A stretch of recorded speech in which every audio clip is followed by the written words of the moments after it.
by Ioannis Konstantinou, on big data platform and cloud elasticity use case.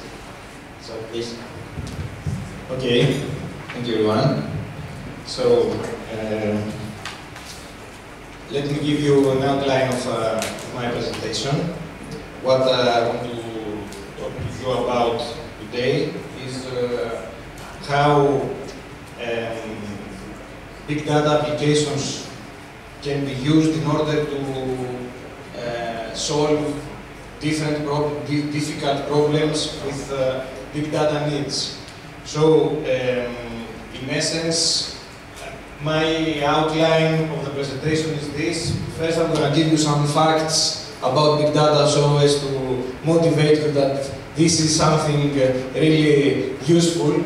At least I'll try to motivate you. Then, I'll try to explain in a nutshell and in a very high overview what are the most widely used systems to perform these big data applications. And at the end, I'm going to talk to you about some research works that have been carried in our group that use these systems in order to achieve what we want. I would say that this is somehow orthogonal to the whole services and services stuff, because in essence, all the tools of the Hadoop ecosystem are used as building blocks to build the services that we want to do this. Lynn, I'm gonna need something like a laser pointer. Can we have anything, or I can try mine?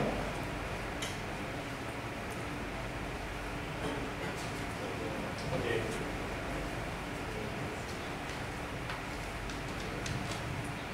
So, this is a typical elephant of big data, and any one of you that has watched big data presentations are bored of seeing this. In essence, it tries to say that big data has four characteristics, the four V's. Okay, that these V's come from the volume of the data, the velocity, how fast data comes into the system, the variety, structured and unstructured data, and the veracity, the uncertainty of data. How good is this data? Is it good, is it bad, or is it not? And of course, the elephant is the trademark of big data because of the Hadoop logo. Okay. So, some facts. These facts are quite, let's say, fascinating. I mean, 90% of today's data was created in the past 2 years. So, this is something interesting. And we all see that the Moore's law applies even in the big data case. Every 18 months, the data doubles. Okay. For instance, in YouTube, in 2010 we had 30 million hours and 700 billions of playbacks only in 2010. This is translated in 48 hours of uploaded video every minute. And every day, 8 years of video is being uploaded. So imagine the scale of this stuff. What systems do we need that can cope with this amount of data? They do exist because they are, we can see them. In Facebook, we have 20 terabytes per day of zip data. And if we see that this data consists of text, it's a huge amount. I mean, 1 billion shares per day, very big numbers. Or the Large Hadron Collider, this provides 40 terabytes per day. So, this is something to warn you. This is something more interesting, especially for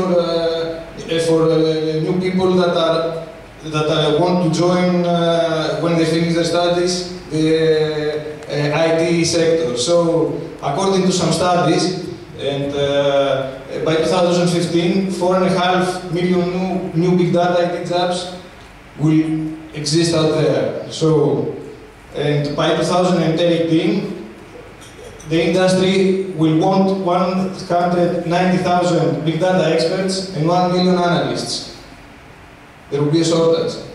There is not enough production of students that can later on handle the things that are coming. Okay.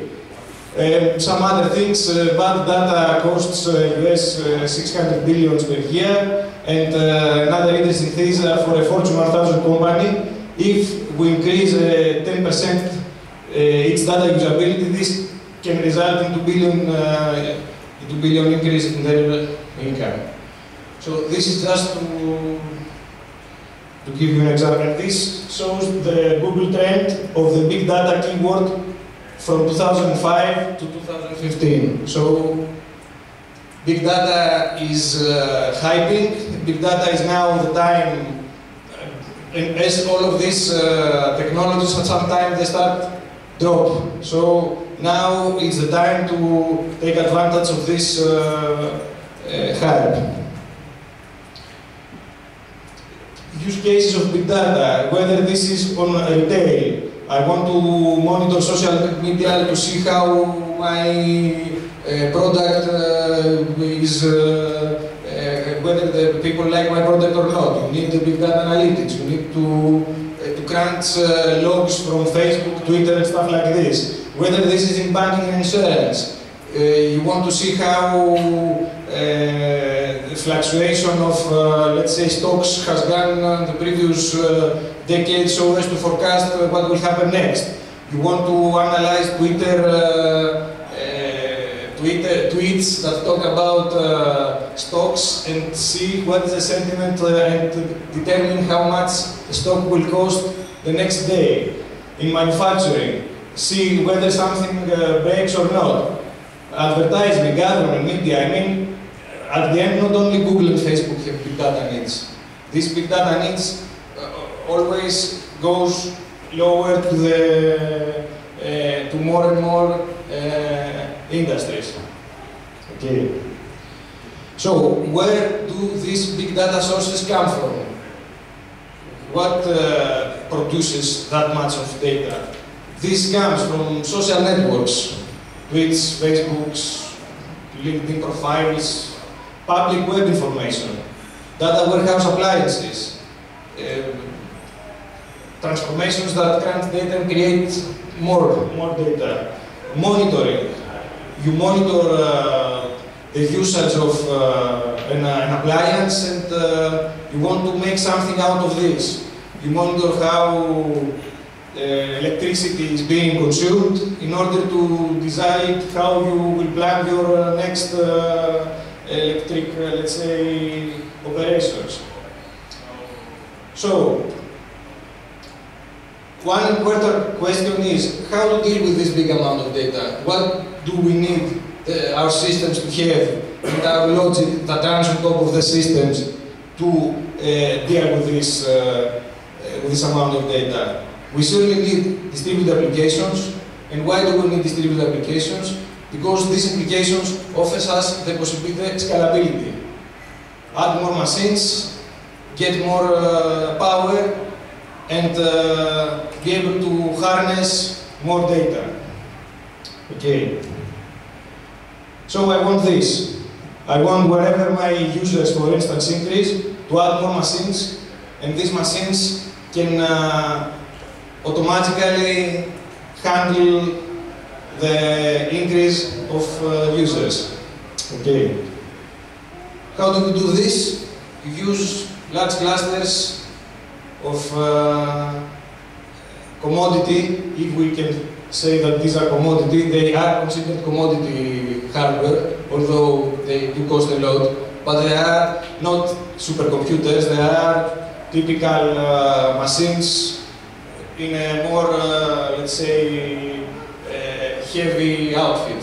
So you need to have clusters, but this is not only what you need. You need to have algorithms and systems that can use them. Otherwise, they don't do anything. Okay, and they should require a lot of electricity because of the previous example. This cluster can drain a lot of electric power. That's something else. So how, if you want to see it on an overview, how do these algorithms and systems that utilize this hardware work? They are basically they are based on the divide and conquer approach. What this means, it means that we have a large task, crunch 1 petabyte of data. You split it into smaller tasks, okay. You assign it to some workers. They produce an intermediate result, which is, they produce a set of intermediate results, which later on is aggregated to the final result. In essence, this is how, okay, we don't have a conditioning. I hope we have a projector. This is, at the end, brought back to the final result. So, this divide and conquer thing is typically used in all big data applications and systems. Okay. So, this creates some challenges. How do we assign tasks to workers? What happens when a worker stops functioning? What happens when a task is completed? How do we share intermediate results? How do we summarize them? What happens when something is not working? So, these challenges are being tackled by, let's say, the underlying big data system, which I will call it in this presentation the Hadoop ecosystem. So, what is the Hadoop ecosystem? The Hadoop ecosystem consists of a set of applications and frameworks that offer these functionalities. So, if we go from the top, from the bottom till up, we have the storage layer, which is given by a distributed file system in general. We have the processing layer that uses this storage layer, they call it the mapping use. On top of this, we have some more, let's say, some tools that utilize MapReduce and allow the user to express more meaningful and more complex queries that are being translated into MapReduce jobs. And on top of this, we have some applications that utilize the lower stack to actually perform what they want to do. Okay, so I'm just going to give you a very quick overview of the internals of this thing, how these things work. Okay. So let's start with the basics. These two are the most basics, the basic systems of the big data ecosystem. So what is MapReduce? For those of you that don't know it, the MapReduce is a programming model and framework, okay, for the development of applications that are data parallel, that they want to process parallel huge data sets using clusters of commodity hardware, and this is a closed source of implementation of Google. It has been published 10 years ago, so the guys at Google used it for, let's say, from the beginning of 2000. It was published in 2004, and these papers that describe the architecture have been used by the Hadoop community in order to create an open source version of MapReduce called Hadoop. So, right now, when we talk about big data, in 90%, 95% of the case, you mean a Hadoop running, a Hadoop subsystem running underneath. Okay. So, you can think the MapReduce, for those of you that are older and used, let's say 10 years ago, 15 years ago, some schedulers like PBS, Condor, or stuff like this, it's more or less the same, but with data in mind. So I would say it's a scheduler that knows how to deal with data. It's more or less this. Okay. So Hadoop comprises of two different subsystems. You can see it as an operating system. I mean, we have a system for data management, the I/O stuff, the file system, the X3, for instance, or the NTFS of Windows, and we have the computation, the CPU subsystem on top, like the CPU scheduler. Okay, the I/O semantics are being given by the Hadoop distributed file system. So, whenever we want to deal with writing, reading, accessing data, we use HDFS. The CPU framework, the computation is done by the MapReduce. So, whenever we want to run things and analyze them, we utilize the MapReduce. In essence, HDFS is MapReduce's input-output object. If we want to see how it is deployed on the cluster I showed you previously, we can think it as a collection of Java processes that run on the entire cluster. So every machine on the cluster runs a Java process that plays one of these roles. Okay. But it does not only support, it does not support only Java. Through Hadoop streaming, you can run whatever language you want. Python, Ruby, whatever. Who uses it? Okay, all the large companies have Hadoop clusters and do actual things with them, not just for fun. Okay. So, HDFS, a distributed scalable file system that manages large data sets. Okay, why is it distributed? It is distributed because it sits on top of many nodes. It can reach up to 10,000 nodes, 100,000 files, and 10 petabytes of storage. And these numbers may be a little old, because a lot of things have been working. There are also some closed source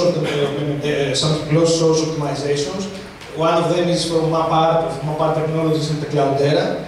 Mapr Technologies in essence offers Elastic MapReduce, which is the service that is being offered by Amazon. You can go to Amazon, you can give your credit card and say, I want 100 machines of Hadoop. You press next, next, next, and at the end you have a cluster waiting for you to do whatever you want. And as long as your credit card has money, you can run whatever you want. Okay. So, applications view this HDFS. Its goal is to present to applications a single file system view. And applications can be unaware of what's happening underneath. You can LS and see that you have 10 petabytes available. And you can add more nodes and this petabytes increase. Okay. Files are split into blocks.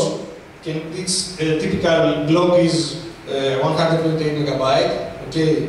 It's not very big if we consider it with the typical block of a normal file system, which is in the order of Ks. This can be maybe seen a big one. But if we think for what this is being designed for, we don't want to have fast random accesses in the different pieces.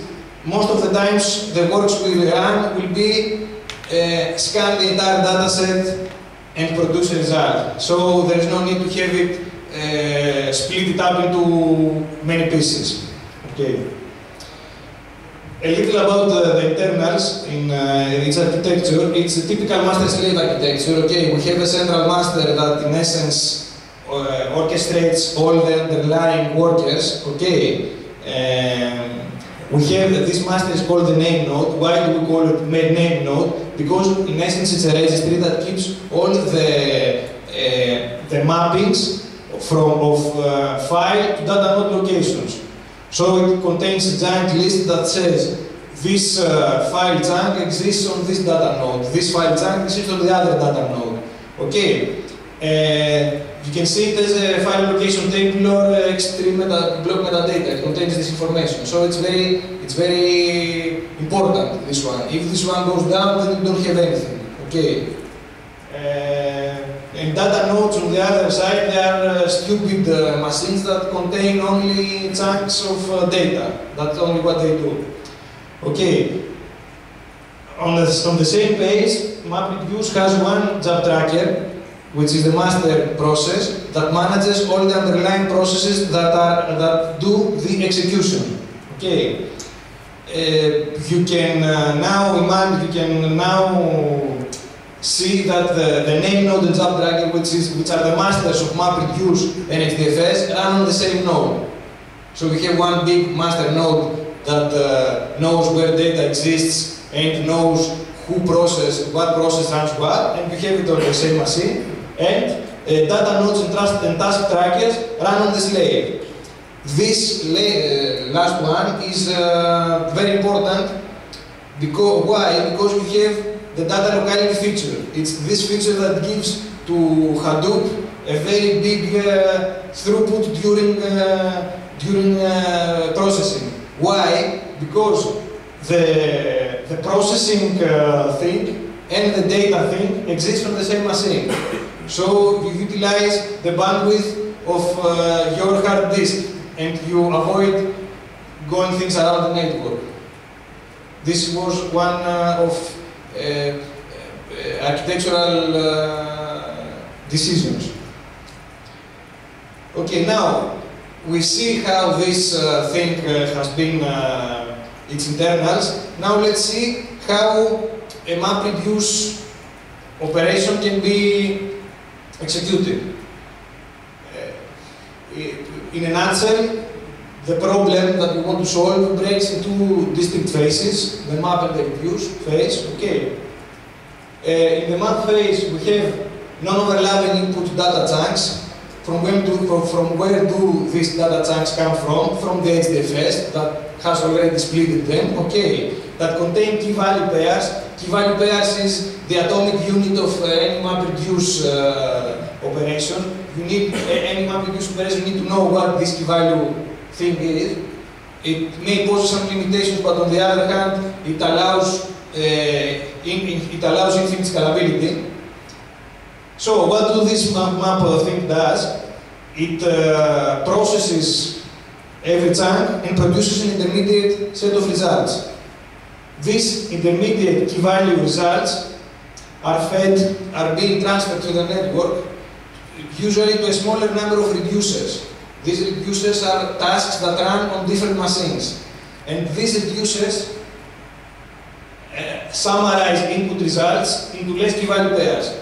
So we have this map, reduce, and this can be a workflow.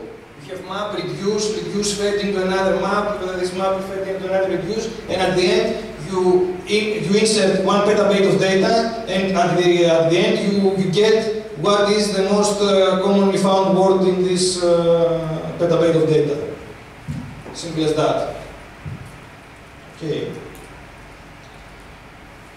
So, as I said before, data is uploaded to the HDFS, they are split into megabytes chunks. Every chunk contains a number of key value pairs, and task trackers execute a copy of the MapReduce program in different data chunks. So what do? You write the MapReduce program that can be a few lines of code. These few lines of code are being transmitted to the entire cluster, and every process that either plays the part of the mapper or the reducer executes this small piece of code on the data that has been assigned to it, and things go on. Okay, if we can see a semantic representation of this, we have the input, a large chunk of 1 petabyte of data, we have the master, We have 6 nodes that are workers, okay, generic workers. The master says, okay, you 3 guys will be mappers, you will run the map task, okay, and you 3 guys will be reducers, because I say so, an arbitrary decision. We have split the data in 3 parts. Every mapper gets one, produces a set of intermediate results. These intermediate results are being fed to the reducer, and we get the final output. This is how this goes. Okay, let's see this through a very quick example. The word count example is the hello world of the MapReduce framework.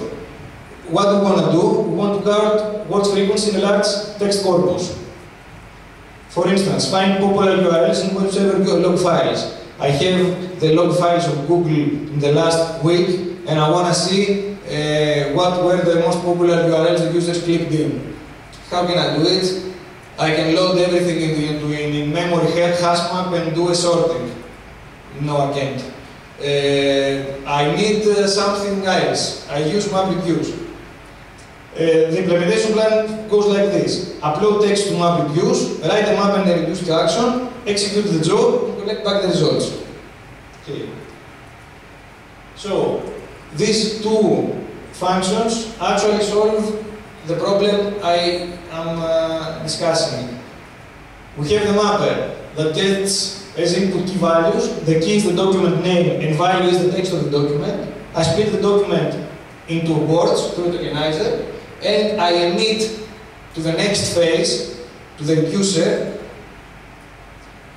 for every word, the values, word, for instance, Yannis, 1. I found Yannis once in my collection of documents. I found Lynn once in my collection of documents. And the reducers, for every key, which is the word, it contains a value which is a list of all the counts of every mapper that found the words in their data set. So, every 128 megabytes of text that of data that has been assigned to different mappers had found that Yannis exists this many times. This information ends up to a single reducer. This reducer then, what does it do? It aggregates the entire results and says, okay, Yannis has been found 10 million times in the entire dataset.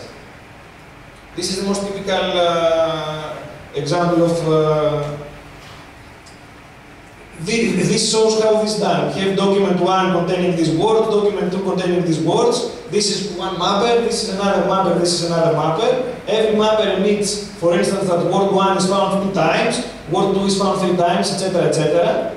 And at this point, with a partitioning function that says which keys are being sent to what reducers, it's being decided internally by the framework. The programmer does not have to do anything, and say that all W1 occurrences will end up to this reducer.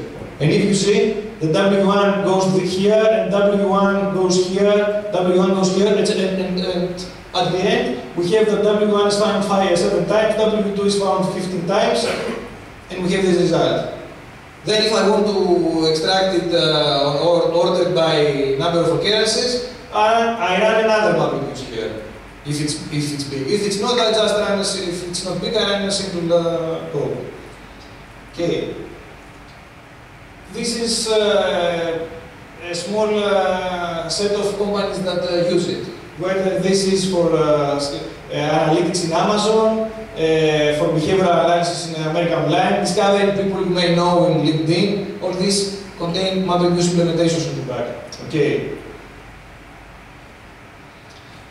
Now, MapReduce may be fun, but it's very low level, and sometimes users don't want to even to make their hands dirty with this stuff. They want an easier way to express what they want to do. And this is all offered by these 2 frameworks. These 2 frameworks, in essence, Hadoop Hive, it it's being developed by Facebook people, and it's been given out to the public as open source. What does it do? It actually gets SQL-like queries, it translates them into a workflow it translates them into a workflow of MapReduce jobs. So, what do? You run your SQL select, average, count, group by function, you hit enter, Hive takes this thing, translates it and says internally, okay, in order for you to execute this, you need to run these 4 steps of MapReduce. And at the end you get the result. As simple as that. Okay. Queries can be converted to MapReduce. It supports different storage types, complex types, and users can build extensively user-defined functions. The same for Pig. Pig is something the same that has been developed from Yahoo. It uses a different scripting language. The former was declarative SQL. Here is more functional thing. You use the Pig language, it's high-level scripting language, in order to do more or less the same stuff. Okay. So this I won't go into details. We have this problem. We have 2 data sets. We have movies that contain movie info. Okay, movie number 1 information, movie number 2 information. We have a primary key on the movies table, and we have a movie rating that has user ratings for movies.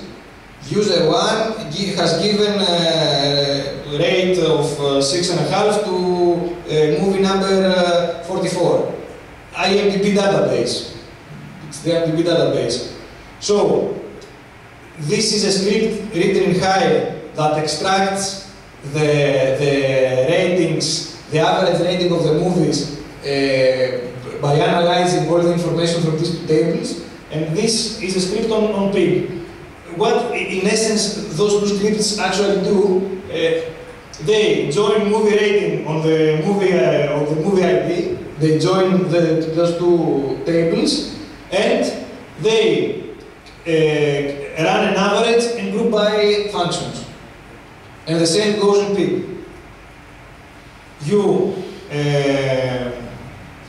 count, create average, and you join, and you get the result. Using different semantics, but the output is the same. Okay. Who uses them? We do analytics, we do custom development, usage log processing, especially Hadoop that has implemented Pig. 40% of Yahoo's jobs are Pig scripts. Okay. Now, HBase. HBase is the NoSQL alternative of the NoSQL option of the Hadoop ecosystem. So, what is the thing hidden between the NoSQL, let's say, movement? It's industry-driven, first of all. Researchers don't like changing RDBMS research that has been run all from 1970. But at the end, they realized that all these RDBMS internals, most of the times, are not required to do their work. So, what they do, they have built their own systems and modify the model to something more scalable, available, and fault-tolerant. With the NoSQL does not mean we don't want SQL, NoSQL, we throw it away. It means not only SQL. We can support some SQL, but some other also things. They throw away relations, they don't like relations, okay, they want to use the simplest relation possible, and they have simple key value pairs that resembles the MapReduce way of talking, and a value can be anything. Imagine it as a blob in a DB. You can put whatever you want in this. And usually it is indexed by only a first row. Okay. They have different consistency levels. They don't follow the rigid acid consistency of SQL. It's not sure that you will read the latest version. It's not sure that you will that your transaction will complete, or it may fail, or it may not, or according to what you want to do. Queries either are some simple get or select queries, which is in essence for the thing that has been created is the percentage of the queries, or if they are more complex, they are translated to MapReduce jobs. Okay, so you have both. And data insertions can be simple puts. You execute through the API many puts, or you can do a bulk insertion. A bulk insertion usually involves executing a MapReduce job that creates a data transformation to all this data that has been spread around the HDFS. Okay. Now, Hadoop NoSQL is HBase. HBase is the clone of Google's Bigtable. So Bigtable was announced, its architecture was announced in 2006, and it has been taken by Apache developers. They have created HBase, and now HBase is used by many companies around the globe. Okay. Can be used as an I/O for MapReduce. Imagine that when you want to have a more schematized way of storing your data, you don't use simply HDFS, you just use HBase. Okay. It goes with Hadoop. And also it sits on top of HDFS. It's a thin layer that offers all this key value functionality, some simple way, some simple database semantics like indexing, stuff like this. This is offered by HBase. Okay. What's the disadvantage of using it over HDFS? What is? The disadvantage of using HBase over HDFS? To tell you this, it can be easily used on top of everything of something else. It needs to be used on top of HDFS because it uses the internal storage and accessing mechanisms of HDFS, and it puts a thin layer on top of HDFS so that you get the put and search functionality on top. So there is no disadvantage. No, I don't believe it. So that's certainly the case. I guess there may be small performance overhead you get when you use HBase. you get a small performance overhead compared to directly using HDFS. It's the same as in databases. If it's faster to read to open a text file and read something from there than to select it from a database. But how do you store things in a file? Can you search it? No. You need something on top of it. Okay, so you may pay some small performance impact, but at the end you have it's a trade-off, a typical engineering trade-off. I would expect that. Okay. So, Facebook, Twitter, Yahoo, Seller, technologies, all HBase. And finished with Mahout. Mahout is used for scalable machine learning. It's a collection of, a library collection of techniques to perform machine learning. Okay. They use it scalability is offered with Hadoop. Okay, so all the algorithms utilize Hadoop MapReduce. The latest version is trying to get rid of Hadoop because of its batch processing and low response times, and they go to a more streaming approach and a faster one using Spark. Okay, and what Mahout offers in a nutshell, it's the 3C plus FPM plus O. 3 C's are clustering, classification, collaborative filtering. You get this out of the box by installing a vanilla MapReduce, vanilla Hadoop installation. Okay. and frequent pattern mining, and anything other that has been developed by anyone that wants to contribute to Mahout. Okay. So, what's clustering? Grouping based on similarity notion. Google News. How does Google News understand that this new is being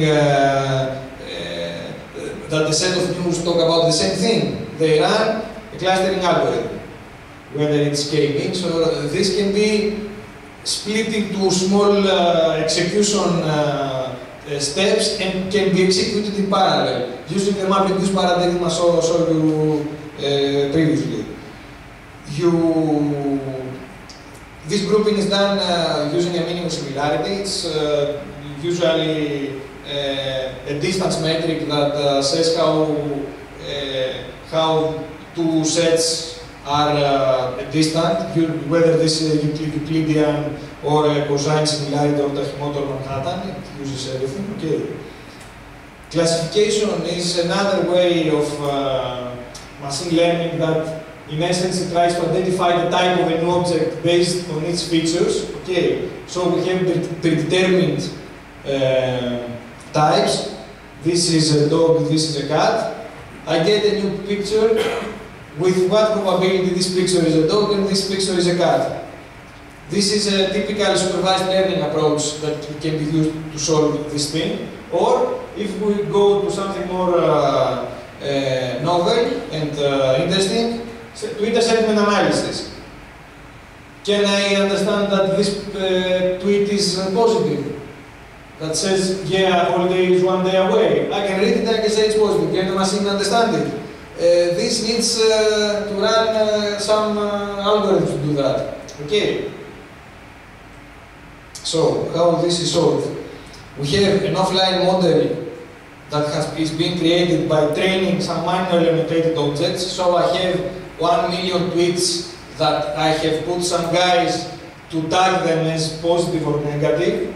Okay, I can't avoid this in this situation. And using this 1 million thing, I train my object, I train my model, and the things I get out, anytime a new object comes in, I try to see in what category this fits. It fits on the positive, okay, it's positive. If it's on the negative, it's negative. So for the Twitter sentiment analysis, in essence, what this training phase does, it does a lot of word counting. You get the training corpus that contains 1 million docs and count words and try to find, for instance, how many times in a positive tweet you find the smiley, the happy smiley.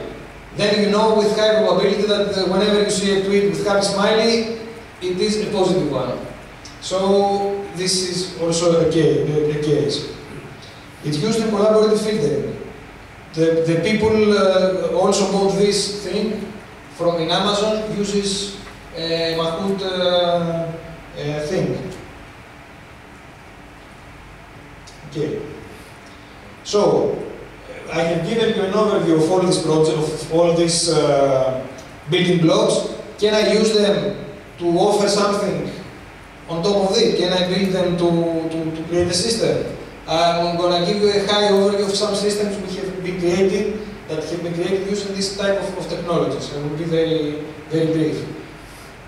So, we play with this infrastructure in our lab. We have like more than 650 CPUs, 30 terabytes of storage to play with, and some lot of gigabytes of RAM, because we want to test scalability, performance, etc., etc. This is the in-house machinery, and we also have access to a public cloud, Greece's public cloud offering, which is Okeanos. Okay, Okeanos gives IaaS resources to the academic community, as Amazon does. It's similar to EC2. You can go, but it's for free. If you are a researcher, you say, I want 10 virtual machines and that kind of storage to play with. Okeanos has, these numbers are real. I mean, there are 18,000 CPUs, 30 petabytes of memory, 600 terabytes of storage. Okay. And let's go quickly through some projects that use this infrastructure and all the information systems in order to play with. First, there is Cellar. Cellar is a system that explores the ability of a big data system like the ones that I showed you before to expand or contract its resources from the cloud using some rules. So, in essence, what we want to do, we saw that all the big data systems are inherently scalable because they use a lot of machinery. But if I use this machinery from the cloud, I have the opportunity to use as much as I want for as long as I want for according to user-defined functions. So what do? We have Cellar and want to explore when the workload, for instance, changes. Can I adapt the system to use the correct amount of resources according to a user-defined rule? In a fully automated fine-grained means not only the number of machines, but also the number of RAM. Can I add real-time more disks? Can I detach disks? When the flash crowd situation comes and many users are going to access my system, can I at this time put more RAM? Or what do I need to put to solve this? This is something that we do. And we have use cases in cloud gaming and the cancer detection pipeline where this is applied. Okay. The ASAP project is offering an adaptable and scalable analytics platform, meaning that users define what they want to execute and what is the type of data, the type of computations they want to do, and the system automatically decides that, okay, you want the MapReduce to do this, I will run it on the MapReduce. Or you don't need MapReduce, I will run it on top of Pregel, or I will run it on top of Hammer. But leave it to me to decide what is the best way to do it. So it's automation and adaptation. And use cases on the business intelligence and telecom data analytics. Okay. Argomem is another project that was used by archivists to crawl the social web and enrich archives with social semantics. So I throw away my crawlers and I get as many of the internet as I can back. I store it, I combine it with social network information, and I try to identify and extract stories automatically. For instance, the Obama campaign. Can I do this automatically? What was our contribution in this project? We offered the system called X2RDF that has been used to store all this information using an HBase and to analyze this information using a scalable MapReduce way of making joins and stuff like this.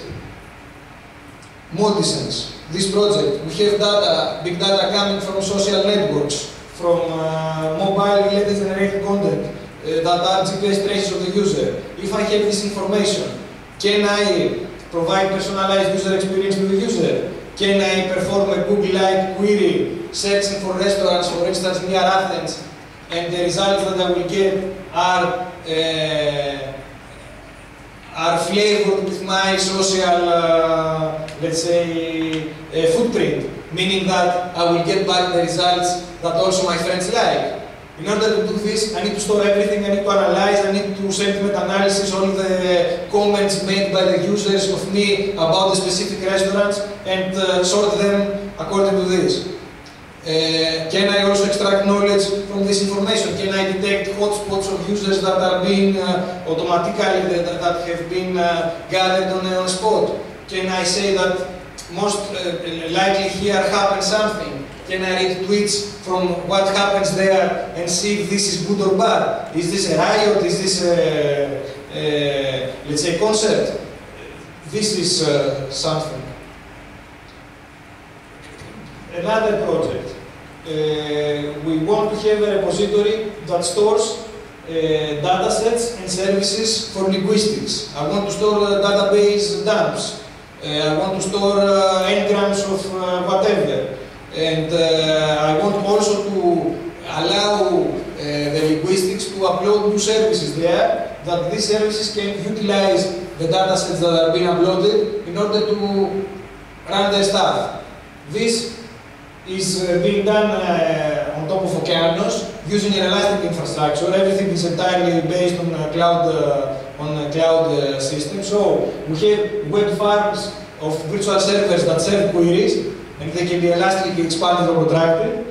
We have DB clusters that can scale or not. And we have S3-like storage to store the entire data set. Okay. So, the idea behind Cellar, I was talking to you at the beginning, is Tiramola. Tiramola is a research project that actually tries to address this thing. So, here what we have time, and we have how the user, for instance, requests go through time. Imagine this is a website of sports, okay? So now we have Greece playing. So everyone goes to see Greece. Now nothing plays. Now we have Germany. Everyone goes and watches Germany. And stuff like this. So, what can you do to solve this? You can either static over provisioning. Costly, because you have item sources simply. You don't like it. What can you do? You can use static provisioning with the risk of here and here to lose connections. We don't also like this because here is when we're going to make money and here, not. So, what does the Tiramola do? It performs through elasticity. Resources follow demand. How this is done? This is explained on a best paper from CCGrid 2013. In essence, we use machine learning to detect optimal state of the system in order to go there, and the system adapts itself anytime it detects a new state. So you leave the system to run, and at the end it finds by itself the best place, where place is the number of nodes that you require in order to have the best performance with the least number of servers, for instance. But this is also user-defined. You can define whatever you want as a function. Okay. H2RDF is the system I was telling you that performs joins on top of HBase on a distributed, scalable, and elastic way. So, in essence, it identifies how big data sets that you want to join, what is their selectivity, and can I do them on a distributed way, can I do them on a central way, what is more beneficial. This is done in H2RDF, and we have tested in 14 billion triples, 250 terabyte in a 70-node cluster, and we have presented in a WWW conference in IEEE Big Data. Okay, so we can read it. And Datix, I will finish with this, my last slide. What we want to do here, we have 200 gigabytes of network measurements from an IXP point. An IXP point is a central hub where all ISPs from a country, for instance, connect. And there I have the possibility to passively collect some samples about the traffic. What do these samples say? We have lines containing IP pairs, payload, protocol, etc., etc. So we have this IP has talked to this IP, and this is a sample of what these guys were talking about. I have 200 gigabytes of this, and I want to combine it with external information. What is external information? IP to ASN sources. This IP belongs to what? To what autonomous system? DNS. This is done currently using Hive and Hadoop, and we run it on top of Okeanos, and we run queries to extract this, to identify top contributors from a specific time period or whatever. So, with this, I have finished my presentation and I'm ready for any questions you may have.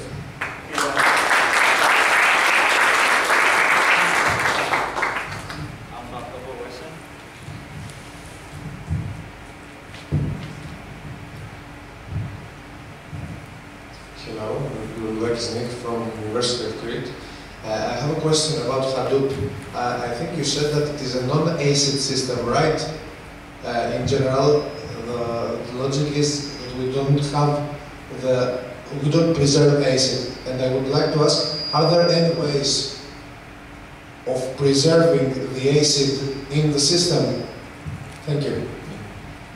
So, the ACID, the functionality goes on the NoSQL, NoSQL part of Hadoop, which is HBase. Okay, so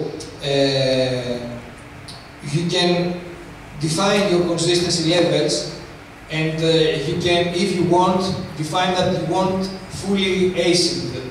You can do that, but you get a penalty on your write throughput. You get a penalty on your read throughput. You have it's a trade-off.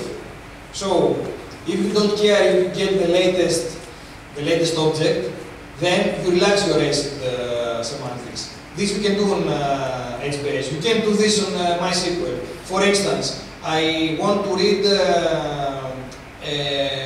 the status update of a friend of mine living in Mexico. Okay. The time my friend uploads its status update, it will be on a server in Mexico. And I am on his personal page, on his page on Facebook, and I put refresh. If I wanted to have a fully ACID compliant thing, what Facebook needs to do, when I press refresh, it needs to block my request, waits until the status update gets replicated from a server back in Mexico, back in Athens, to get it. This is fully ACID. I don't want this. Get the update you had from your friend like it's 5 seconds ago. No, it's not that kind of a problem. So for that, you get what. This is why you need tunable ACID. It's not like you want to read the transaction concerning money. It's simply okay.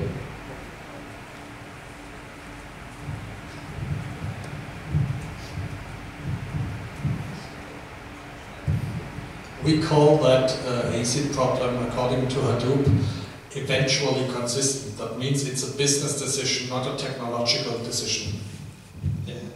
It depends on what the application wants to do. If the application, and at the end, the technological approach needs to be able to cover all the business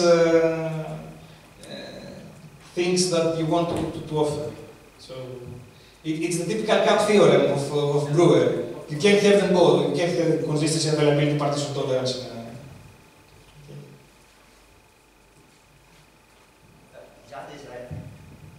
I have a general question.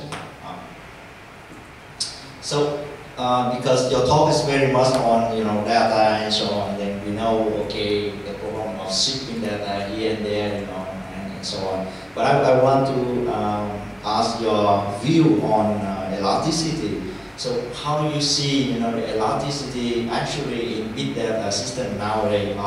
They are just mainly focused on, for example, getting a new virtual machine, or they are focused on, for example, let's say, understand, for example, the quantity of data and so on, so they can, automatically provision the data, new data source, for example, a new algorithm or replay the algorithm, in order to improve the situation, or it just basically concentrate all the data into one big place and run massive, CPU call for help and so on. So, what is your view on that?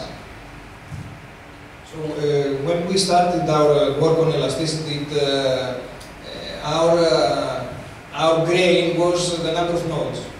But as Lynn said, this is not only the number of nodes, it's how there are more degrees that you can play with on the infrastructure level. To take this one step further, even the infrastructure level is not enough for your application to be able to be adaptable. You need to have changes on the application itself. So configurational changes are required to support elasticity on the application side. For instance, I want to change my application, the number I have my replicas. Can I do this automatically? This is an elasticity decision. I want to change my consistency level. Can I do this real time? This can be also seen as an elasticity thing, although it's more or less on the application side. This can also, this is something that we would like also to explore, to see how we can adapt the systems, but systems as a combination of both hardware and infrastructure, of both software and hardware. I mean, a higher vision would be to have an operating system that runs on top of the cloud, and instead of just assigning memory and I/O cycles to processes, it would be good to assign CPUs to processes and entire blocks of gigabytes or of RAM to processes. So this, for me, is the vision of a truly elastic system. Okay, so thank you very much. So the